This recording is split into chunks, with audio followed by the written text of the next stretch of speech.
Romanos 16, do versículo 3 até o versículo 16.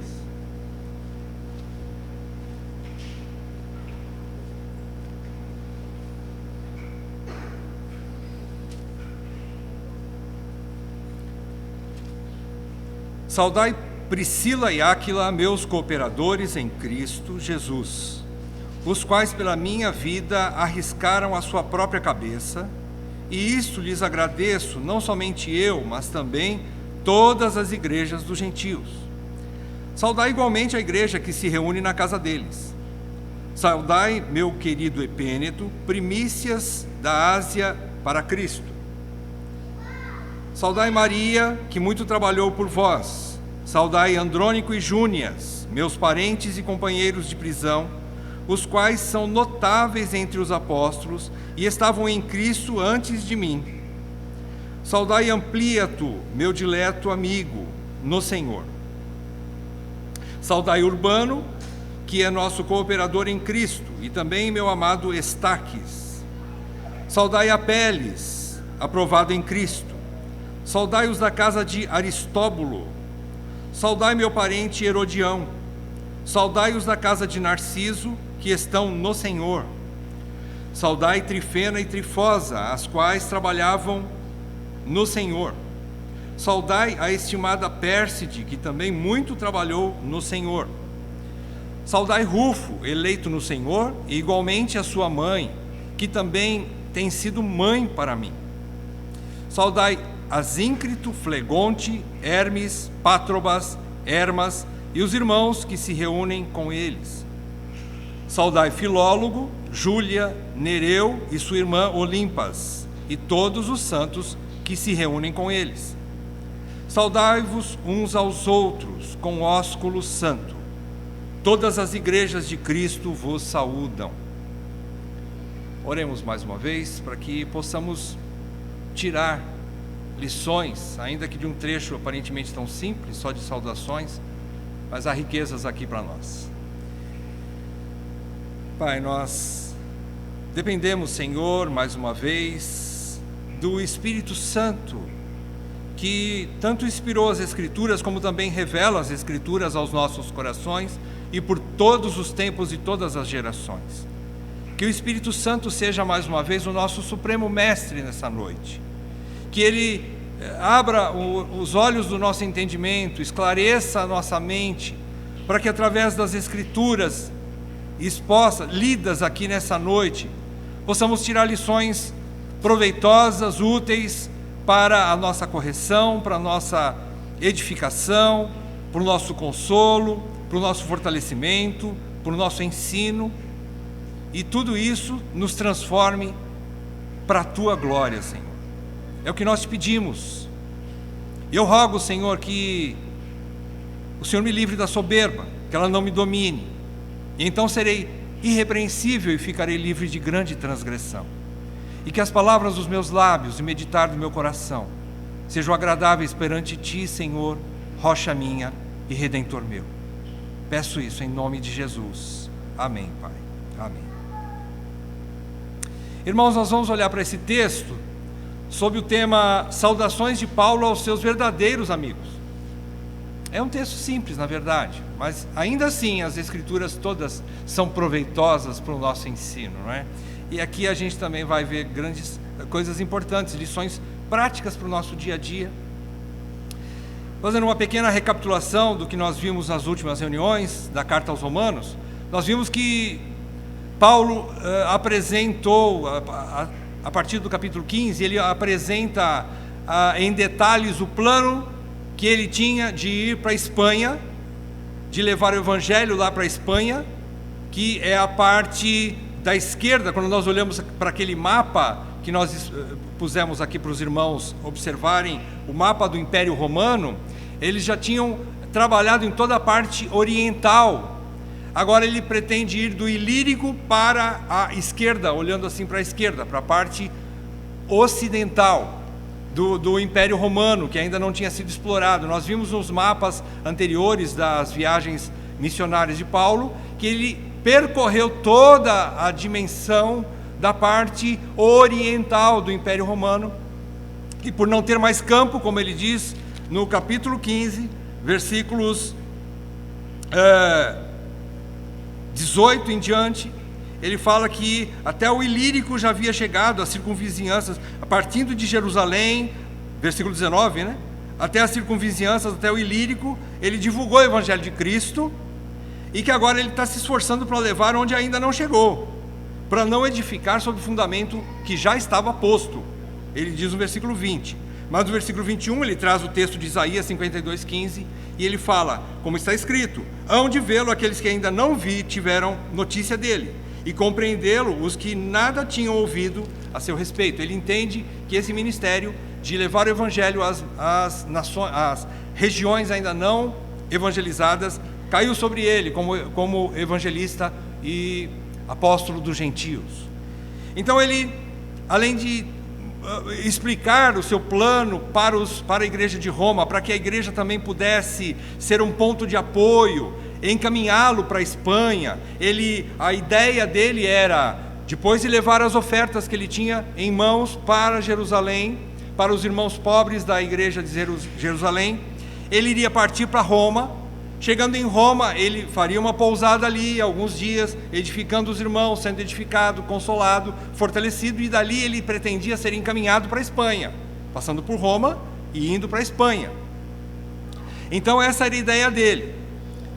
Ele expõe isso e depois ele apresenta, nos 2 primeiros versículos do capítulo 16, ele apresenta aquela que seria a portadora da carta aos romanos, para levar essa carta que ele escreveu para Roma, para preparar o caminho, digamos assim, até que ele fizesse a sua viagem para Jerusalém e depois ele iria para Roma. Então ele apresenta Febe, a irmã Febe. Ele mostra que ela era uma irmã confiável, e essa era a pessoa que levaria a carta, e o maior, hoje para nós, né, o maior tratado teológico do Novo Testamento, estava nas mãos de uma mulher, querida irmã Febe, para levar para Roma essa carta que tanto nos edifica hoje, não é? Então estava nas mãos de Febe, e ele mostra que era uma mulher confiável, não é? Ele apresenta, o apóstolo apresenta que ele tinha confiança nela e também em vários outros homens e mulheres que eram confiáveis, envolvidas no reino de Deus, dignas de confiança para fazer alguma missão ou para tirar alguma missão bastante importante para o reino de Deus. Eram pessoas comprometidas com o evangelho e com a igreja local. E hoje, agora nós vamos ver mais algumas dessas pessoas, a semelhança de Febe, a gente vai ver mais algumas pessoas. Aqui nós vemos que Paulo vai fazer saudações pessoais a vários conhecidos dele, que moravam em Roma. Ele nunca visitou a cidade de Roma, ele nunca visitou a igreja de Roma. Ele não conhecia a igreja em si, mas ele conhecia muitos irmãos que moravam lá em Roma e faziam parte das igrejas de Roma. Então ele vai saudar essas pessoas, mandar suas saudações, e vai contar para nós algumas características dessas pessoas, que eram obreiros dessas igrejas, pessoas que estavam trabalhando para essas igrejas de Roma. Ele saúda aqui 27 irmãos e irmãs. Ele coloca o nome de algumas mulheres, alguns homens, alguns por nome. Tem uma que ele não coloca nome, é a mãe de Rufo. Ele não fala o nome da mãe de Rufo, mas que ele diz que ela é tão importante que ela tem sido uma mãe para ele, não é? Então aqui ele vai fazer isso, ele saúda essas 27 pessoas. Qual é o objetivo dessa lista de nomes aqui, né? 26 nomes e uma anônima, não é? E qual o objetivo? A gente pode pensar para nós hoje, se você quiser, recém-casado, um casal novo, que não tem filhos ainda, você pode usar aqui para tirar essa lista para pôr o nome no seu filho, não é? Aqui nós vimos vários nomes aí que você pode usar, né? Para batizar aí teu bebezinho, tua bebezinha, né? Vários nomes aqui, bastante, no mínimo, interessantes, né? Não era só esse o objetivo de Paulo, com certeza, mas Paulo tinha o objetivo de mostrar para os irmãos de Roma que ele já conhecia, era meio caminho andado, ele já conhecia várias pessoas de lá. Embora ele nunca tivesse visitado a igreja de Roma, mas ele quer com essa carta mostrar para toda a igreja de Roma que ele já tinha vários conhecidos. Então ele quer preparar o seu caminho para ser recebido, se Deus assim permitisse, ele ir para Roma. Ele queria ser bem recebido, não ter nenhum problema. A história, lógico, que circulava entre o cristianismo é a mistura do Paulo com o Saulo, né? Então ainda tinha aquela coisa, será que esse Paulo, né, não é aquele que vem aí, de repente vem fazer alguma coisa aqui de perseguição no nosso meio e tal? Então ele quer mostrar que não, que vários irmãos ali conhecidos dele, então ele quer preparar assim o caminho, né, o coração dos irmãos para recebê-lo em paz. Esse é o desejo dele. Muito bem, vamos ver então, começando, nós vamos tratar em grupinhos para não ficar muito extenso, mas nós vamos em grupos de irmãos aqui, para a gente poder tirar algumas lições, algumas características, algumas qualificações que Paulo faz dessas pessoas, algumas coisas que eles fizeram para Paulo e algumas coisas que Paulo conhece a respeito do caráter dessas pessoas, que nos ajudam a gente a aprender a respeito da vida cristã. Primeiro casal que a gente vê aí é Priscila e Áquila, versículos 3 a 5, vamos lá, texto de 3 a 5, ele saúda Priscila e Áquila, diz assim: meus cooperadores em Cristo, os quais pela minha vida arriscaram a sua própria cabeça, isso lhes agradeço, não somente eu, mas também todas as igrejas dos gentios. Saudar igualmente a igreja que se reúne na casa deles, na casa desse casal. Uma coisa importante que a gente tem que ter em nosso coração é que Roma, naquela época de Paulo, ela já era mais ou menos do tamanho de Campo Grande, em quantidade de habitantes. Roma era uma metrópole naquele tempo.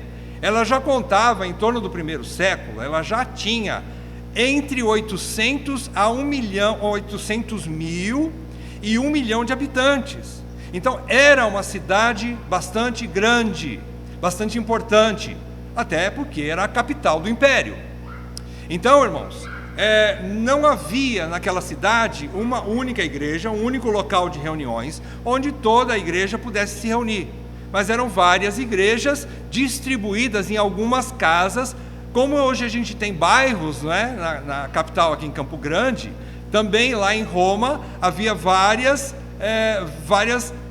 casas-igreja, onde eles se reuniam em suas casas. Então aqui você percebe o primeiro casal aqui, por exemplo, Priscila e Áquila, ele também, o primeiro que Paulo apresenta, versículo 5, ele diz que também havia a igreja que se reúne na casa deles. Ali, a primeira casa, a igreja, era a casa de Priscila e Áquila.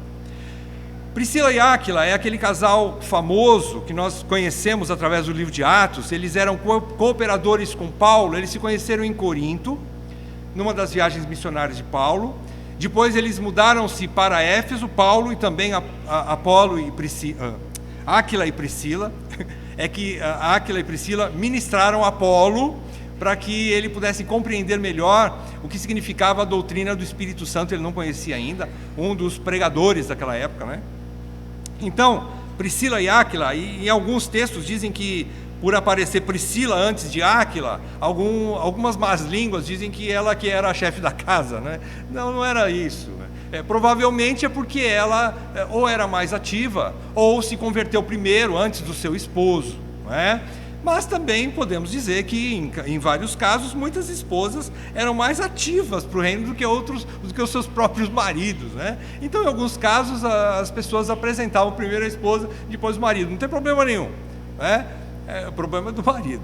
Mas a gente pode entender que o casal era um casal abençoado, que precisava, que estava na lista aqui das pessoas amigas de Paulo, de coração, não é? Também Paulo diz que eles, além de cooperadores, quer dizer que eles ajudaram na obra do Senhor, eles também eram seus protetores. Dizem que eles arriscaram sua própria cabeça.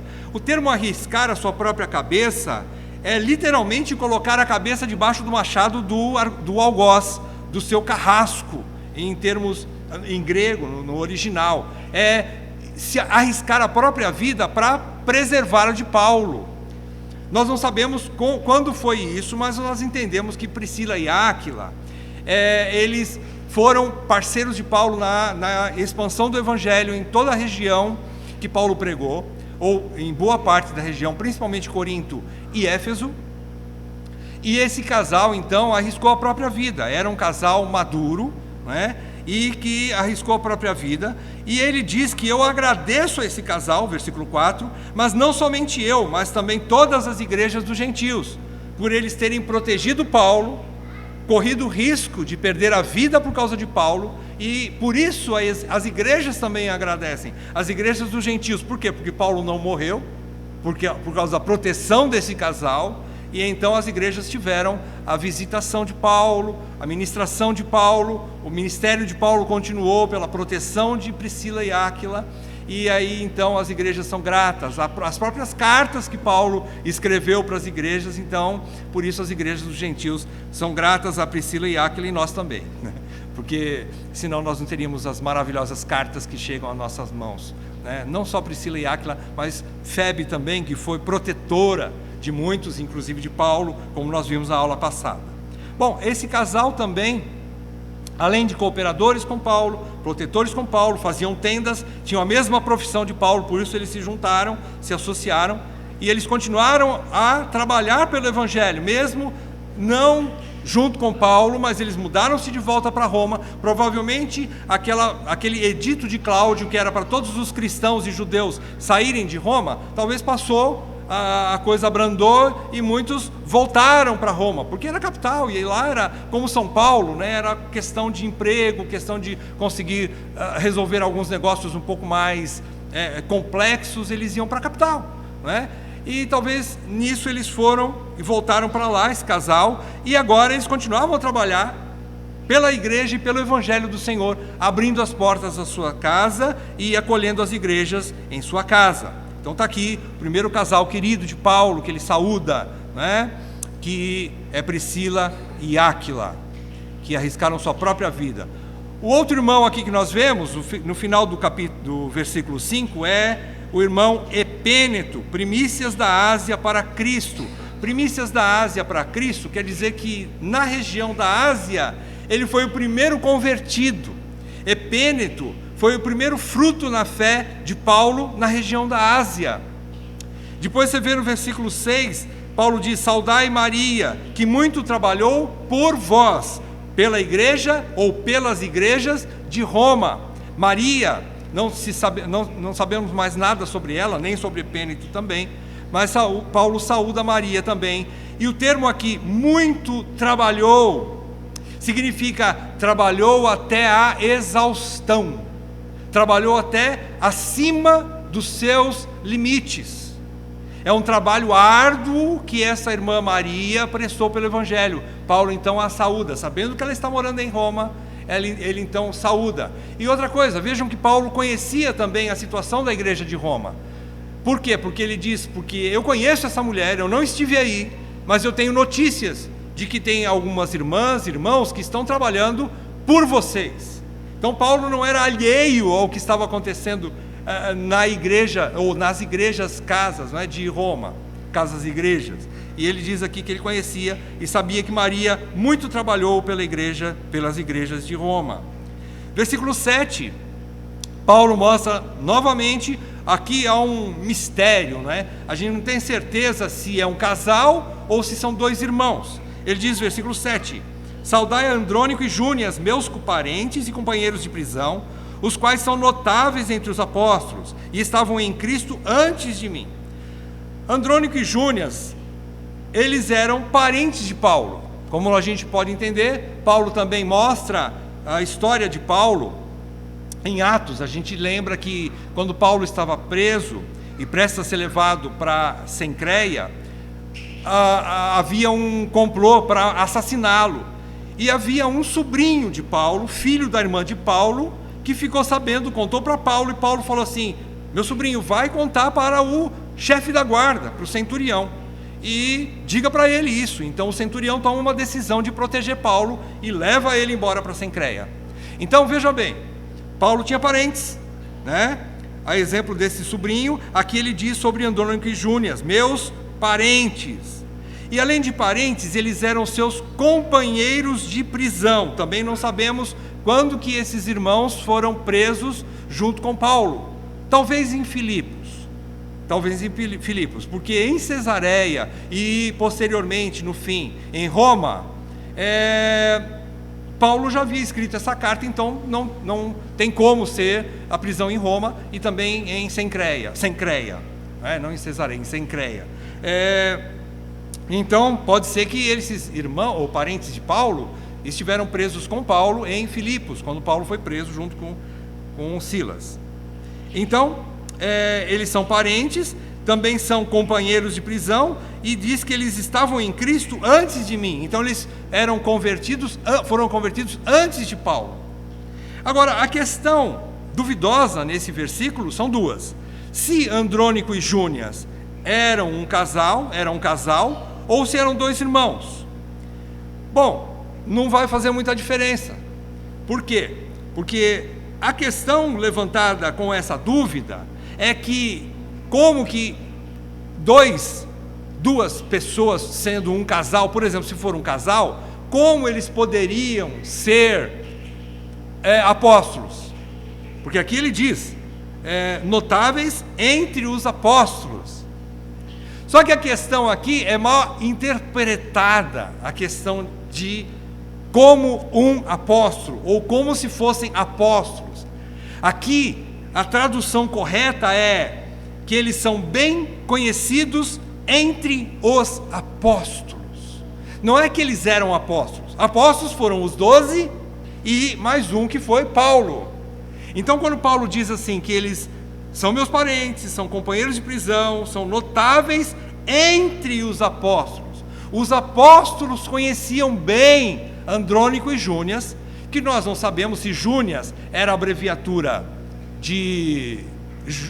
não lembro agora qual é o nome, e então eram dois irmãos, ou se provavelmente era um casal mesmo, Andrônico e Júnias, e que eram bem conhecidos, amados e bem aceitos entre os apóstolos, pelos apóstolos. É isso que Paulo quer dizer. Não quer dizer que eles eram apóstolos, não é isso que Paulo quis dizer aqui. Então a interpretação muitas vezes leva as pessoas ao erro, ao engano, usando esse texto para justificar que havia mais apóstolos, e por isso então eles já emendam e já diz, no movimento de restauração apostólica que começou há algumas décadas atrás, aí já começa toda essa bagunça, apoiando em textos que estão fora de contexto e mal interpretados. A exegese horrível, uma exegese furada, e tiram desses textos algo para fazer um pretexto para o engano, Então não é o caso aqui. Então Andrônico e Júnias, se forem um casal, podem ser um casal, eles eram notáveis, queridos entre os apóstolos, pelos apóstolos. Então aqui está outro casal, provavelmente um casal, Andrônico e Júnias. Versículos 8 e 9, Paulo fala sobre Amplíato, Urbano e Estaques. Ele diz, saudai Urbano, versículo 8, saudai Amplíato, meu dileto amigo no Senhor, saudai Urbano, que é o nosso cooperador em Cristo, e também meu amado Estaques. Ele diz que ele mostra aqui que ele tem amizades queridas, dileto amigo. Amplíato, meu dileto amigo. Estaques, meu amado Estaques. Vejam o coração amável de Paulo, nos relacionamentos que ele tinha. Então tinha amigos que eram realmente diletos, eram refrigério para o coração de Paulo. E ele menciona o Urbano, que é o nosso cooperador.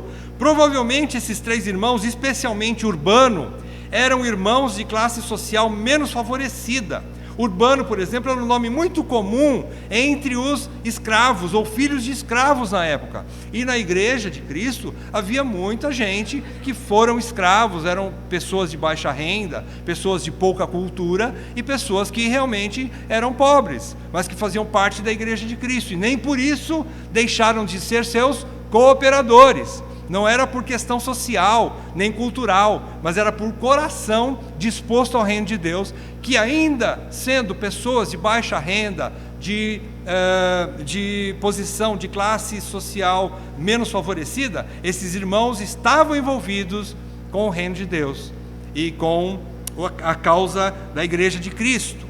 Então aqui mais três irmãos. Depois versículos 10 e 11, Paulo relata mais alguns. ele fala assim: saudai Apeles, aprovado em Cristo. Aprovado não está se referindo também à salvação de Ampliato, perdão, de Apeles. Estou no versículo 10 agora. Apeles, aprovado em Cristo, quer dizer o seguinte: no original quer dizer que ele foi testado e aprovado. Significa que ele passou por alguma crise severa. Significa que Apeles teve a sua fé provada como cristão, como um crente em Cristo, e ele passou pela prova e não negou o seu Senhor. Paulo quer dizer que este homem foi testado, como se fosse no fogo, e ele foi aprovado. E por isso então Paulo, o mesmo termo que ele usa, aprovado, ele quer dizer, como ele disse para Febe lá no versículo 1, eu recomendo a irmã Febe, eu recomendo. Similarmente, Paulo está dizendo de Apeles, eu aprovo em Cristo o meu irmão Apeles, não é? Então ele está mostrando que ele conhece Apeles, que ele foi aprovado. E diz também sobre Aristóbulo, saudai-os da casa de Aristóbulo. E depois, versículo 11, saudai meu parente Herodião, saudai-os da casa de Narciso, que estão no Senhor. Herodião, mais um parente de Paulo, nós não sabemos bem a origem de Herodião, mas com respeito a versículo 10, Aristóbulo e Narciso, final do versículo 11, Aristóbulo e Narciso, a história nos conta que, através dos historiadores, que havia na época de Paulo duas pessoas que faziam parte da elite romana. Provavelmente Aristóbulo e Narciso eram homens da corte real, então eram homens de classe social elevada, eram homens que faziam parte da corte romana, aparentados com o imperador. Alguns dizem que Narciso era aparentado com os da casa de César. Então, provavelmente eram homens que estavam trabalhando para o governo. Mesmo assim, eles se converteram ao Senhor e também foram usados por Deus na edificação da igreja. Tanto que eles também abriram, vejam, que ele diz que os da casa de Aristóbulo e os da casa de Narciso, quer dizer, é como se a casa deles também tivesse sido aberta para a igreja, para o serviço da igreja. Então aqui, em contraste com com os versículos anteriores, agora a gente vê gente de alta classe social também envolvida com a igreja, também disponibilizando seus bens, seus recursos para a edificação da igreja. Então está aí, versículos 10 e 11, mais 3 irmãos. A exemplo do texto de Filipenses, você pode pegar uma carona para entender também o que estava acontecendo em Filipenses capítulo 4. Paulo também menciona algo interessante a respeito de pessoas de classe social mais abastada. Capítulo 4 de Filipenses, versículo 22, Paulo saúda alguns irmãos. Ele disse assim: todos os santos vos saúdam, especialmente os da casa de César, a casa do imperador. Algumas pessoas da casa do imperador, provavelmente parentes do imperador, gente rica, gente aparentados com a realeza, faziam parte da igreja cristã. É interessante isso. Então aqui a gente vê gente de baixa renda, gente de alta renda e de todas as classes. Depois Paulo vai mencionar mais 3 irmãs, versículo 12. Ele fala: saudai Trifena e Trifosa, as quais trabalhavam no Senhor. Esses 2 nomes, pela semelhança, elas talvez fossem 2 irmãs. Esses nomes, originalmente, elas como irmãs de sangue, os 2 nomes têm a mesma origem greco-romana. Seus nomes significavam luxuriante ou brilhante. Isso trazia a menção de que elas poderiam fazer parte de famílias nobres também, de boa posição social. Então diz Paulo que essas irmãs mesmo de alta classe social, mesmo abastadas, elas trabalhavam no Senhor. E depois ele menciona Pérside. Pérside, a tradução significa mulher da Pérsia. Então são pessoas estrangeiras, pessoas vindas de longe, que se converteram ao Senhor e fazendo parte também da igreja de Cristo. Versículo 12 no finzinho, saudai a estimada Pérside, que também muito trabalhou no Senhor. A exemplo de Maria, no versículo 6, é a mesma colocação, trabalhou até a exaustão, trabalhou muito no Senhor, essa irmã chamada Pérside. Então Paulo está mencionando aqui as mulheres envolvidas com o reino de Deus, né? Que também se desgastaram muito no serviço do Senhor. Chegando no versículo 13, agora Paulo menciona duas pessoas, uma por nome e a mãe dele não põe o nome. Ele diz: saudai Rufo, eleito no Senhor, e igualmente a sua mãe, que também tem sido mãe para mim. Rufo, é bem provável que este Rufo seja o Rufo que era filho de um homem que carregou a cruz do Senhor. Era Simão Cireneu, que você encontra a menção desse nome de Simão Cireneu, que foi obrigado pelos soldados romanos a carregar a cruz de Cristo. Isso está relatado em Marcos capítulo 15, versículo 21. Ali menciona que um homem Cireneu, ele carregou, foi obrigado a carregar a cruz de Cristo junto com o Senhor, e ele era pai de Rufo e de outra pessoa, e provavelmente esse Rufo era o Rufo que agora estava morando em Roma. E ele menciona, Paulo também menciona, que a mãe de Rufo também tem sido mãe para ele, a exemplo de Febe, que ele diz que era minha protetora, Priscila, junto com Áquila, que Priscila também foi protetora de Paulo junto com seu esposo. E aqui ele menciona a mãe de Rufo, nós não sabemos o nome dela, mas também foi mãe para Paulo, talvez abrigou Paulo, talvez nas horas difíceis trouxe consolo para Paulo, preparou alimentos para Paulo, preparou uma estalagem para Paulo, para ele habitar, para ele se esconder, quem sabe, né? Então ela protegeu, mãe para Paulo. Todos nós sabemos o que uma mãe faz por um filho, né? Então ela se dispôs como mãe para cuidar do apóstolo, né? Versículo 13.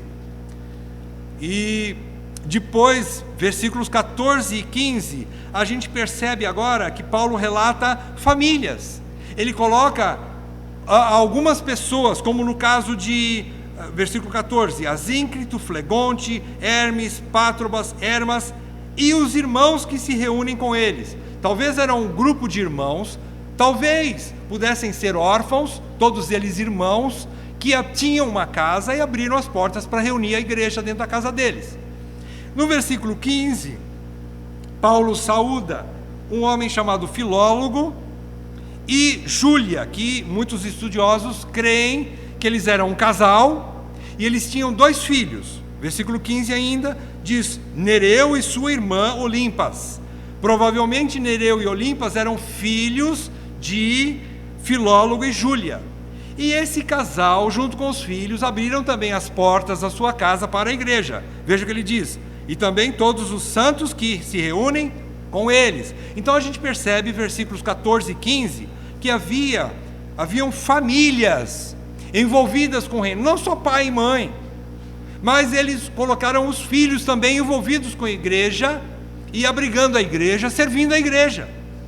Olha que coisa interessante, né? Não só os pais, mas os filhos, a exemplo dos pais, abrindo e servindo a igreja.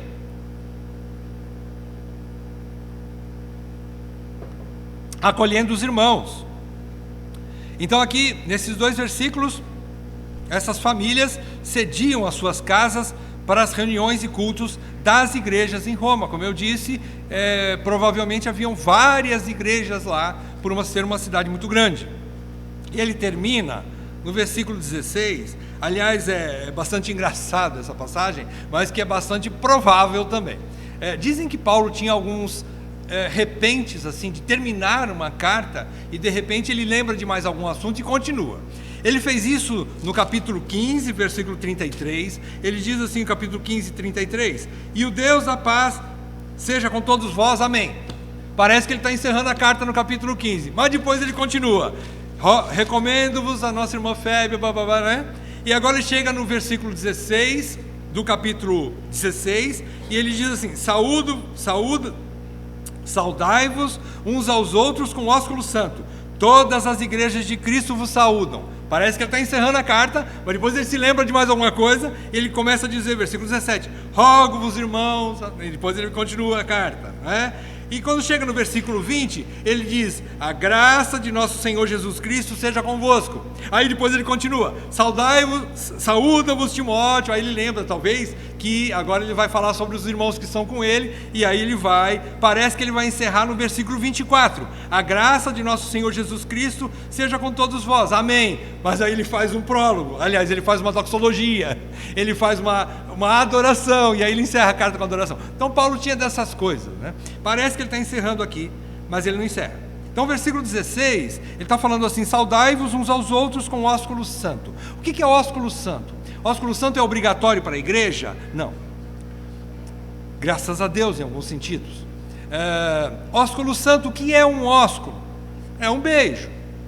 Agora, ele não é um beijo comum, ele é um beijo santo, né? Ou seja, com todo respeito, né?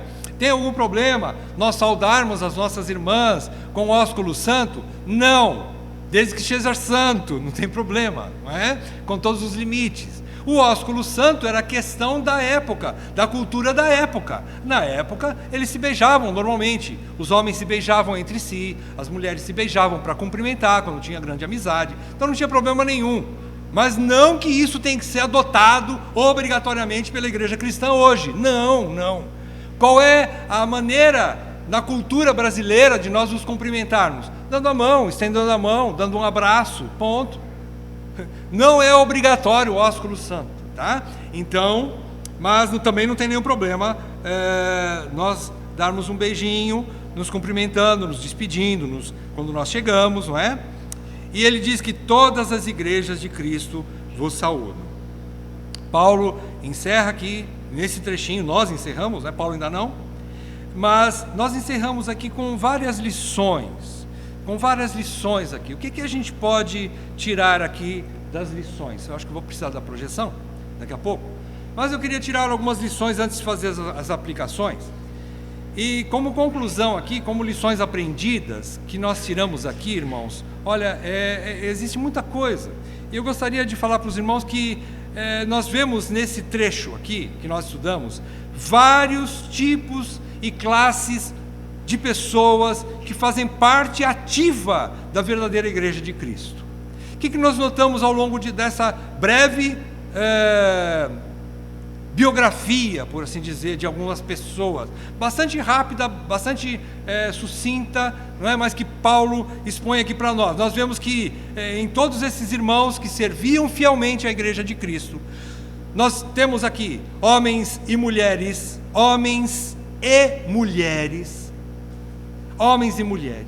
servindo a igreja de Cristo. Nós temos jovens e velhos, nós temos solteiros, nós temos viúvos, nós temos casados com e a família envolvida também, a família toda envolvida com a igreja, famílias inteiras envolvidas com a igreja.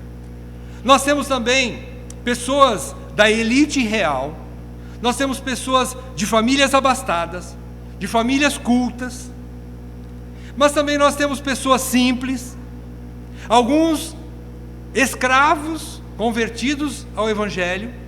Nós temos pessoas pobres e pessoas anônimas. Apesar de termos gente de classe social alta, nós também temos gente simples, pobres. Nós também temos alguns oficiais da igreja. Perdão, eu esqueci de dizer sobre Rufo, no versículo 13, quando Paulo diz que ele é eleito no Senhor, também não está falando sobre salvação de Rufo. Está falando que ele foi eleito na sua igreja como um oficial. O termo aqui original é isso, ele é um oficial eleito pela igreja. Não tinha sentido ele colocar que ele é convertido, já que ele está escrevendo para irmãos. Não é essa a questão. Rufo Provavelmente o filho de Simão, o Cireneu, que ajudou a Jesus a carregar a cruz, ele foi eleito na igreja dele, e agora em Roma, onde ele estava servindo, como um oficial, talvez um presbítero ou um diácono. Então é isso que ele quer dizer. Então, nós temos dentro dessa lista alguns oficiais da igreja, presbíteros, diáconos, mas outros são membros comuns, são pessoas não oficiais, mas todos eles engajados com o reino de Deus, todos eles envolvidos. Não precisava de uma carteirinha de pastor para ser envolvido, não precisa ser oficialmente eleito para ser envolvido. O coração do cristão, ele se envolve com o reino, independentemente de cargo, de função, de eleição, de nada disso.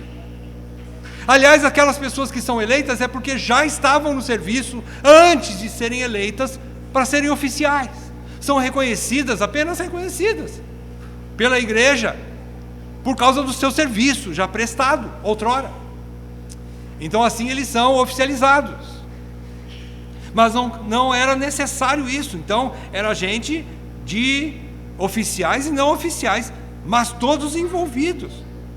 Uns eram diretamente ligados à pregação e ao ensino do evangelho, já outros davam suporte a isso.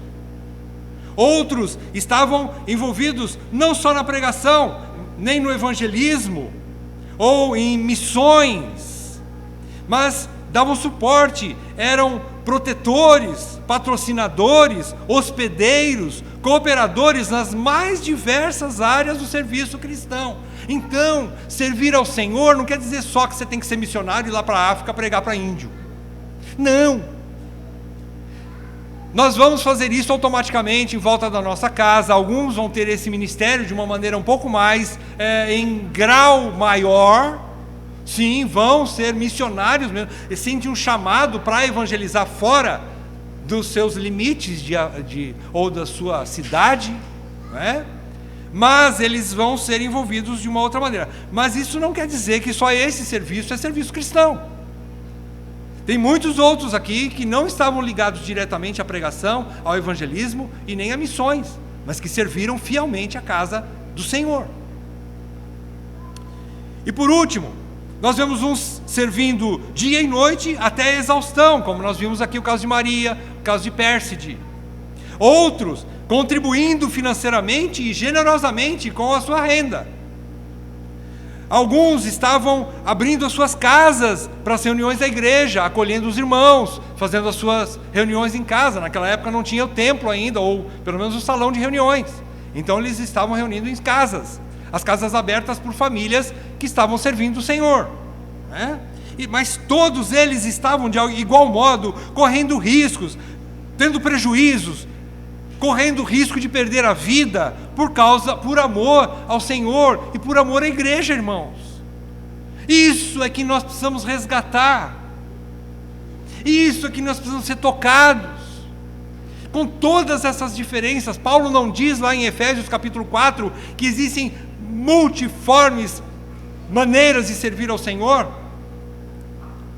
Que existem vários dons, vários talentos, cada um edifica conforme foi colocado no corpo, conforme o Espírito Santo conduz e conforme o Senhor quis. Existem vários membros, nem todos são iguais, diz em Corinto. Paulo diz em Corinto. Nem todos têm a mesma função. Então, nós precisamos aprender isso, irmãos. Todos eles estavam correndo risco de vida, e nós não temos esse risco hoje.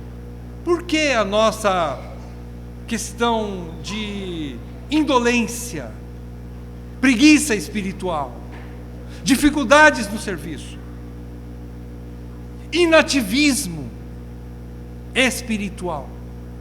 Por quê? É uma questão que a gente precisa se perguntar. Porque as dificuldades de abrir a casa, de participar em reuniões, de contribuir. Eu não estou dizendo aqui que todos têm esse problema, não é isso, mas se você é um deles que tem, busque de Deus, porque isso faz parte da vida cristã. É parte integral da vida cristã. Faz parte, é fundamental do crente o serviço. Então, quanto às aplicações, vamos a elas agora. A primeira delas, nós temos que aprender o seguinte: todos nós, e não só os oficiais da igreja, devemos trabalhar pelo Evangelho e pela igreja local. Eu quero apresentar aqui a história de uma pessoa chamada Henry P. Crowell.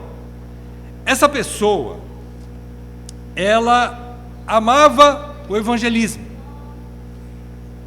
A história desse homem é que ele tinha no seu coração, desde adolescente, desde criança, a vontade de pregar o evangelho.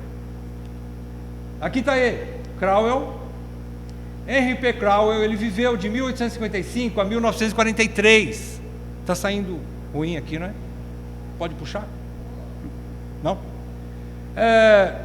Ele viveu nesse período de 1855 a 1943. Ele desejava ser um pregador do Evangelho de Cristo, mas não teve saúde para isso. Qual era a história de Henry Crowell? Era o seguinte: ele perdeu o pai quando ele tinha 9 anos de idade, e logo na adolescência, por tuberculose, o pai dele morreu de tuberculose, e os diagnósticos médicos disseram que ele também era bastante propenso a ter a mesma enfermidade. E ao chegar por volta da adolescência, ele começou a desenvolver, e a sua juventude também, começou a desenvolver esses sintomas. E ele ficou muito doente, então diagnosticaram como tuberculose também. Para ele sobreviver, os médicos disseram que ele tinha que ficar afastado, pelo menos 7 anos, viver em um local aberto, mais aberto possível, para facilitar a sua respiração. E com isso, ele não tinha mais fôlego, quase nem para respirar, muito menos para pregar. Então, meus irmãos, o sonho de ser um pregador de Henry Crowell foi por água abaixo. Ele mal conseguia conversar com as pessoas e mal conseguia respirar, porque os seus pulmões estavam devastados pela tuberculose. Mas ele começou a juntar um dinheirinho, tinha alguma experiência comercial, começou a fazer alguns negócios. E ele, evangélico, era cristão, bastante comprometido, bastante honesto. Ele tinha no seu coração ainda servir ao Senhor. Crowell, então, uma vez, foi a uma pregação de Dwight Lyman Moody. Moody estava pregando numa cidade e Henry foi para lá, ainda jovem.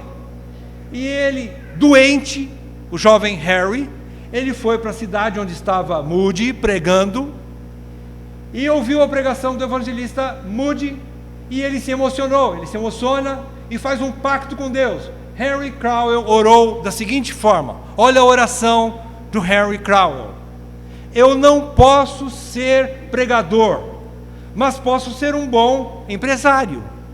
Eu posso ser um bom empresário. Deus, se o Senhor me deixar ganhar dinheiro, vou usá-lo em seu serviço. Ele fez uma oração. Diz que saiu da reunião, Henry Crowell, andando pela cidade, depois de alguns dias, não sei quanto tempo, ele tinha o dinheirinho guardado, ele viu um grande prédio abandonado, meio destruído, era um moinho, e esse moinho estava parado praticamente, e viu lá uma placa, vende-se. Ele chegou até os proprietários do moinho e falou assim: quanto vocês querem? 2 senhores, né? Quanto vocês querem nesse moinho? Quantos os senhores querem nesse moinho? Disseram o preço. Ele falou: olha, preço bom, hein? Eu tenho esse dinheiro. Fizeram um preço, uma bagatela, barato. Negócio da China, para Henry Crowell. Ele pegou e fez o negócio, só que a cláusula contratual constava que ele tinha que ficar com todo o ativo e passivo também. E o que ele não sabia é que aquele moinho estava com uma dívida milionária. Bastante dívida. Ele comprou empresa sem saber, comprou gato por lebre, como se diz, né? E pegou o negócio. Mas ele havia feito uma oração ao Senhor. Começou a trabalhar. Quando ele viu a coisa, ele começou a orar, mas começou a trabalhar. Ele então aproveitou o nome da empresa que havia e continuou o trabalho de moinho de grãos. Ele então pegou essa empresa falida e começou a trabalhar. Durante muitos anos ele foi trabalhando, a coisa foi indo bem, e foi muito bem, e cada mês passando melhor e melhor e melhor, e a empresa crescendo nos Estados Unidos, na região de Ohio, e ele desenvolveu muito essa empresa. Talvez vocês não conheçam essa imagem, mas acho que essa aqui vocês conhecem. E essa empresa se tornou, em 1881, Henry Crowell compra então um moinho falido, chamado Quaker, e funda a Quaker Oats Company. Irmãos, essa empresa foi uma das maiores, é ainda hoje, uma das maiores empresas de grãos moído do mundo. Ele desenvolveu essa empresa. O lema dele era trabalhar com integridade, com fidelidade, com honestidade para a glória de Deus. Quer dizer, não somente ganhar dinheiro, mas ganhar dinheiro de maneira lícita para a glória de Deus. E ele assim desenvolveu as aveias Quaker. Até o nome, não é interessante? Porque o nome também tem a ver com os missionários ingleses, os Quakers. Eram missionários ingleses que também saíram pregando o evangelho, né, na época, até antes da época de Henry Crowell. Então Crowell funda ela, aliás, funda não, ele compra, e ele desenvolve então essa empresa, e por mais de 40 anos Henry Crowell deu fielmente de 60% a 70% de sua renda para Deus, tendo começado a dar o dízimo de 10%. Depois ele passou para 60%, e chegando entre 60% e 70%, durante 40 anos da sua vida. E o seu lema então sempre foi: trabalhar com integridade e honestidade para a glória de Deus. Ainda hoje, desde 1901, a aveia Quaker é líder de mercado. A companhia fatura mais de 10 bilhões de dólares por ano. Essa estatística já é antiga. A frase que impactou Henry Crowell, quando ele estava ali ouvindo Moody pregando, e soltou uma frase e disse o seguinte: o mundo ainda está para ver o que Deus pode fazer na vida de um homem ou na vida de uma mulher totalmente dedicados a Ele. O mundo ainda está para ver. O mundo quer ver de novo.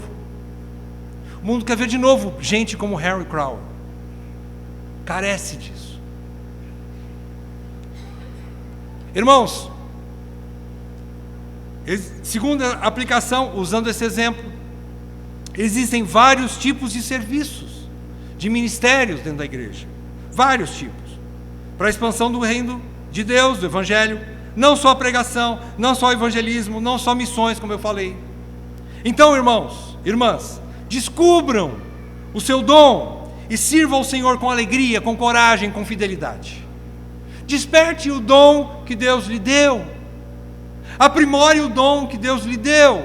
Talvez como comerciante, talvez como pregador, pregadora, talvez como um servo dentro da igreja. Enfim, existem inúmeros talentos que Deus deu.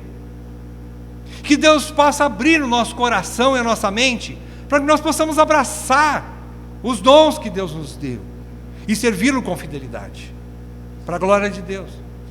Deus pode fazer isso, não é? Vocês ainda vão ver o que Deus pode fazer com homens e mulheres que estão totalmente rendidos a Ele. Vocês ainda vão ver. Terceira aplicação: nós temos que acabar de uma vez por todas com essa ideia antibíblica de que mulher não deve servir na igreja. Onde está escrito isso? Aonde está escrito que mulher não serve na igreja? Se os irmãos acharem, por favor, me mostrem. Eu vasculhei, não é, de Gênesis a Apocalipse, e não encontrei que a mulher não pode servir na igreja. A única restrição dentro da igreja de Cristo é que elas sejam oficiais. Única. restrição. Portanto, irmãs, sirvam ao Senhor. Sejam bem-vindas ao serviço do Reino de Deus. Quarta e última aplicação. Eu quero dizer agora para os homens. Já disse para as irmãs que são solteiras, não só as casadas, né? Mas as irmãs solteiras, as irmãs viúvas, as irmãs separadas, não importa, tem serviço para vocês, minhas amadas. Saibam disso, muito serviço. Muito serviço. Irmãs que têm filhos, já estão servindo em casa, tentando com muita luta sem seus maridos, que covardemente às vezes deixaram elas sozinhas, e estão aí envolvidas, criando filhos com todo esforço. Deus as abençoe, queridas irmãs. E continuem servindo ao Senhor com fidelidade. Mas também agora para os homens. Irmãos, você que é pai, você que é marido, homem, ofereça a sua casa para o serviço do Reino de Deus. Ofereça a sua casa para as reuniões da igreja. Ofereça a sua família, envolva a sua família toda no serviço do Evangelho. Mostra para os seus filhos que você é um homem de Deus, que você quer servir ao Senhor. Homens, nós precisamos, as nossas amadas irmãs, que às vezes têm filhos, mas não têm mais os seus maridos, elas precisam de homens como eu, como você, para mostrar referência para os seus filhos, que não têm um pai para mostrar referência dentro de casa. A igreja precisa de homens comprometidos, para que os nossos jovens também, nós criemos uma nova geração forte e firme no Senhor. Nós vamos passar. Qual a geração que vem aí? No mundo já mostrou. É uma masculinidade totalmente afeminada. Na igreja não será assim em nome de Jesus. Pelo menos enquanto nós mais velhos vivermos, não é? Irmãos, então, envolva a sua família com o reino. Seja forte e corajoso, irmãos. Irmãos, maridos, pais, envolvam-se.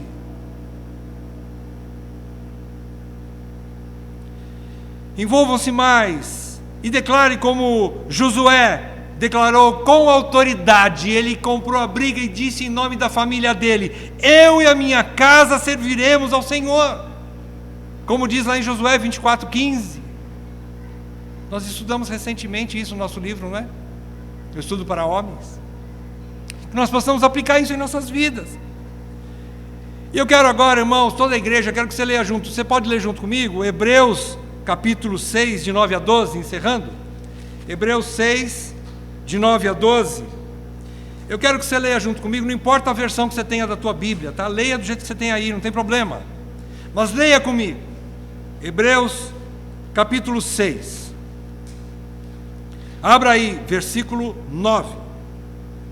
Vamos lá? Todos abriram? Todos juntos.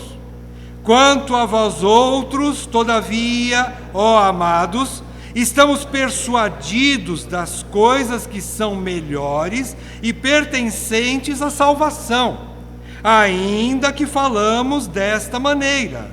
Porque Deus não é injusto para ficar esquecido do vosso trabalho e do amor que evidenciastes para com o seu nome, pois servistes e ainda servis aos santos. Desejamos, porém, continue cada um de vós mostrando até ao fim a mesma diligência para a plena certeza da esperança, para que não vos torneis indolentes, mas imitadores daqueles que, pela fé e pela longanimidade, herdam as promessas. Irmãos, Tiago já havia dito que fé sem obras é morta. Ele disse assim: ora, você que não tem fé, que não tem obras, mostra-me a tua fé sem obras, e eu vou te mostrar a minha fé através das minhas obras. Queridos, esse texto aqui é a mesma coisa do que Tiago disse em sua carta. Esse trecho do autor de Hebreus diz que para você ter certeza da sua salvação e esperança da salvação, é quando você está envolvido com o serviço dos irmãos e com o trabalho no nome do Senhor. É isso que a exegese desse texto é isso. A interpretação é isso. Quando o autor, aqui eu ia dizer Paulo, quando o autor de Hebreus diz no versículo 9, ele diz: eu sou persuadido das coisas que são melhores e pertencentes à salvação, porque ele havia dito anteriormente que muitas pessoas que estão na igreja vão apostatar, vão abandonar o evangelho, vão deixar a igreja. Mas aqui ele diz: não é o caso de vocês, porque eu creio que vocês são verdadeiramente salvos, eu estou persuadido disso, eu tenho certeza de que vocês são salvos, mas eu tenho certeza disso porque vocês servem e continuam serviram e continuam servindo aos santos. E eu desejo que vocês continuem nessa mesma diligência, nesse mesmo esforço, mas que não se tornem, versículo 12, não se tornem indolentes. Sabe o que é indolente? É preguiçoso. Não sejam preguiçosos no serviço do Senhor, mas prontos. Prontos é o que ele diz aqui, para que vocês sejam diligentes, a mesma diligência, apego, firmeza com as coisas de Deus. Que Deus nos ajude a nós sermos uma igreja que trabalha, uma igreja que trabalha muito, até a exaustão, pelo nome do Senhor. Não apenas alguns, mas todo navio em guerra, todo ele atuante. Que assim seja. Vamos orar? Pai, nós pedimos, Senhor, que o Teu Santo Espírito, usando a Tua palavra, incomode os nossos corações e nos tire da nossa zona de conforto, muitas vezes do nosso recuo. Covardemente nós nos recuamos para não servir ao Senhor como deveríamos, como o Teu chamado nos fez.